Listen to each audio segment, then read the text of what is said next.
So the Jeep was making a really loud ticking noise, and I started to do some research and found that it is usually these rockers. And so you can see, if I can do it one-handed,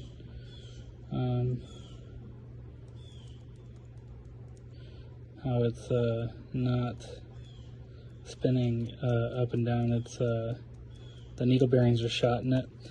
So that means I had to pull all the cams out, and I replaced all the rockers, because if that one happened, other ones are bound to. It has 156,000 miles, so I pulled the cams and retimed the engine, replaced all the rockers and lifters, and then I also gutted the cats, and I got a tune for it, E85 tune and a tow tune and a economy tune.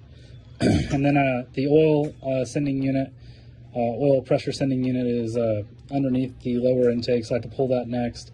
I'm going to get all the timing issues buttoned up and then go for that. But this is a lot of work.